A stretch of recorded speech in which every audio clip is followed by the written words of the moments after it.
దీపావళి శుభాకాంక్షలు అండి. ముందుగా అందరికీ ఈరోజు దీపావళి కదా, ఈరోజు దీపావళి నేనైతే ఎలా సెలబ్రేట్ చేసుకుంటానో ఈ వ్లాగ్లో చూసేద్దాము. ముందుగా ఇంటి డెకరేషన్ నుంచి అయితే నేను మొదలు పెడుతున్నా అండి. మనం ఎన్ని ఆర్టిఫిషియల్ ఫ్లవర్స్ పెట్టినా కూడా, ఆర్టిఫిషియల్ డెకరేషన్ చేసినా కూడా నేచురల్ ఫ్లవర్స్కు ఉండే అందమే వేరే అండి. చూస్తున్నారు కదా, గుమ్మానికి ఫ్లవర్స్ పెట్టంగానే నిండుగాను ఎంత కలకలలాడిపోతుందో. ముందుగా అయితే గుమ్మం డెకరేషన్ చేసుకున్నాను. పండగ ముందు కానీ పండగ రోజుల్లో కానీ మనం ఎన్ని పనులు చేసుకున్నా కూడా ఇంకా ఏదో పెండింగ్ ఉన్నట్టే ఉంటుందండి. ఇంకా ఫస్ట్ వచ్చేసి ఈశాన్యం మూల అయితే నేను ముగ్గు పెట్టేసుకున్నాను, అలాగే డెకరేషన్ అయితే చేసి పెట్టానండి. ఇంకా మెయిన్ వచ్చేసి దీపావళి రోజు నేనైతే లక్ష్మీ పూజ చేసుకుంటానండి. దీపావళికి అందరు కూడా 3 days అయితే పూజ చేసుకుంటారు కదా, నేనైతే దీపావళి రోజే పూజ చేసుకుంటాను.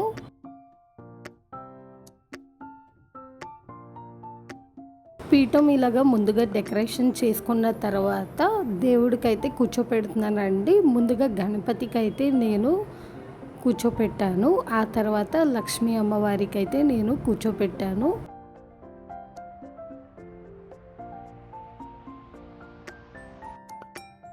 దేవుడికైతే ముందుగానే పసుపుతో అలాగే కుంకుమతో అయితే నేను బొట్లు పెట్టుకున్నానండి. అలాగే పూలతో అయితే అలంకరించుకున్నాను. పూలు మనం ఏదైనా పెట్టుకోవచ్చండి, అది మన ఇష్టం అన్నమాట. నేను ఇక్కడ వచ్చేసి చామంతి పూలు అలాగే గులాబీ పూలు అయితే పెడుతున్నాను.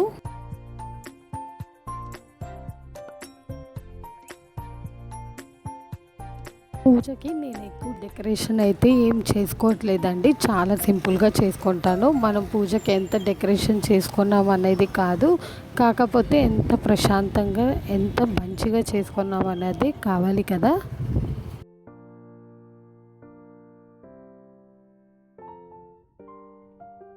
దేవుడికి కూర్చోపెట్టుకున్న తర్వాత ఇంకా దేవుడి దగ్గర అయితే ఇలాగా అమ్మవారికి ఇష్టమైన కాయిన్స్ అలాగే పువ్వులు అయితే పెట్టాను.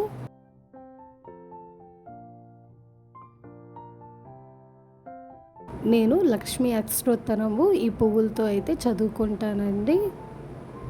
అమ్మవారికి 108 ఇష్టం కాబట్టి ఈ 108 పువ్వులతో అయితే నేను అష్టోత్తరం చదివి అమ్మవారి పూజ అయితే చేస్తానండి. ఇంకా ఈసారి ట్రెండింగ్ డెకరేషన్ వచ్చేసి కాయిన్స్ అయితే ఇలా డెకరేషన్ చేస్తున్నారు కదా, నేను కూడా ఇలా ట్రై చేశానండి. చాలా అందంగా ఇంకా చక్కగా వచ్చింది. ఇలాగా పూజకు కావాల్సిందైతే ముందుగా అయితే నేను సిద్ధం చేసుకున్నానండి.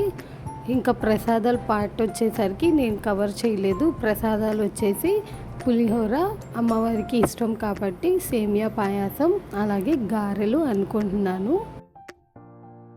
ఇంకా అమ్మవారికి తాంబూలం సమర్పించి దీపాల కోసం అయితే నేను ఆవు నెయ్యి అయితే యూస్ చేస్తున్నానండి. ఆవు నెయ్యి అయితే అమ్మవారికి ఇష్టం కాబట్టి మామూలు ఈ దీపాలు అయితే నేను అమ్మవారి దగ్గర పెట్టడానికి ఆవు నెయ్యి అయితే ఉపయోగిస్తాను.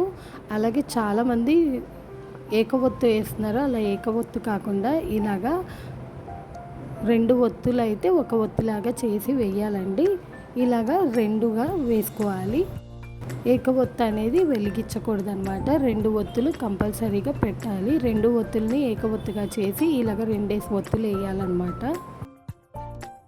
తర్వాత అయితే మనం దీపాలు అయితే వెలిగించుకోవాలండి. వినాయకుడికి కూర్చోపెట్టుకున్నా కదా, ముందు వినాయకుడికి దండం పెట్టుకొని ఆయనకి ప్రసాదంగా బెల్లం ముక్క అయితే పెట్టుకున్నాను. పూజకి అంతా సిద్ధమైపోయింది కదండి, ఇక్కడ దీపాలు వెలిగించేసి ఇంకా పూజ అయితే మొదలు పెడుతున్నాను. ఇది వచ్చేసి నేను పొద్దున్నే చేసుకున్న పూజ అండి.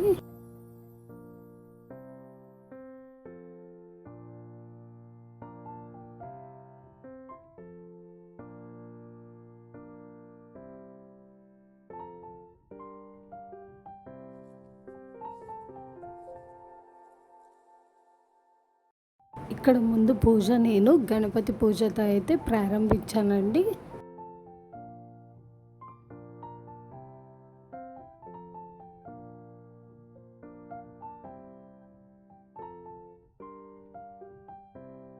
అమ్మవారు ఏ పూలతో పూజించినా కూడా ఎన్ని సుగంధ ద్రవ్యములు విరజల్లే పూలతో పూజించినా ఇష్టపడరటండి. కానీ ఇలాగా మనం మామూలుగా వెండి పూలతో పూజించినట్టయితే అమ్మవారికి చాలా నచ్చుద్దంట.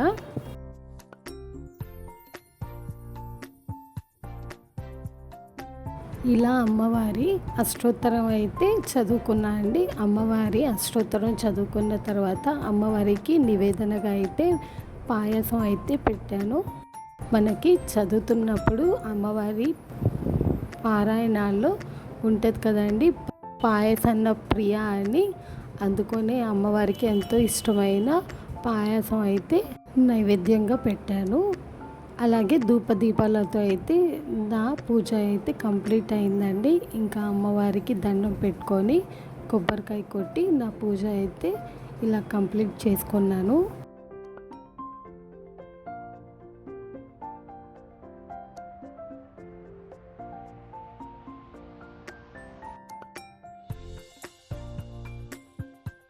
అయిపోయిందండి. ఇంకా ఈవినింగ్ ప్రిపరేషన్ అయితే ఇలా మొదలు పెట్టేశాను. దీపాలన్నీ కూడా నీళ్ళలో నానబెట్టుకొని దీపాలన్నీ ఆరబెట్టుకున్నాను అండి. ఎందుకంటే అప్పుడు నూనె ఎక్కువ పీల్చుకోవద్దు. దీని మీద ఒక షార్ట్ కూడా చేశాను, ఎవరైనా మిస్ అయ్యి ఉంటే చూసేయండి. అలాగే లక్ష్మీ పూజ అంటేనే మెయిన్ గడప పూజ కూడా చేస్తాం కదా. ఇలాగా పసుపు కుంకుమలతో అయితే నేను అన్ని గుమ్మాలకి బొట్లు అయితే పెట్టేసుకున్నాను. మరి ఈ అనువైతే మీకు కూడా ఉందా? పండగలు అంటేనే ఎందుకంటే ఒక పని తర్వాత ఇంకో పని అలాగా షెడ్యూల్ పడతానే ఉంటుంది. ఎట్ ద సేమ్ టైం ఆ హడావుడితో హౌస్ అంతా మెస్సీగా ఉంటుంది కదా.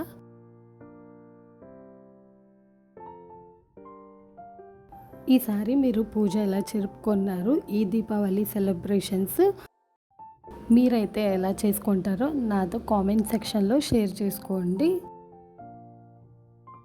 ఇంకా గడపలకి బొట్లు పెట్టేసిన తర్వాత ఈవినింగ్ దీపాలు అయితే అరేంజ్ చేస్తున్నానండి.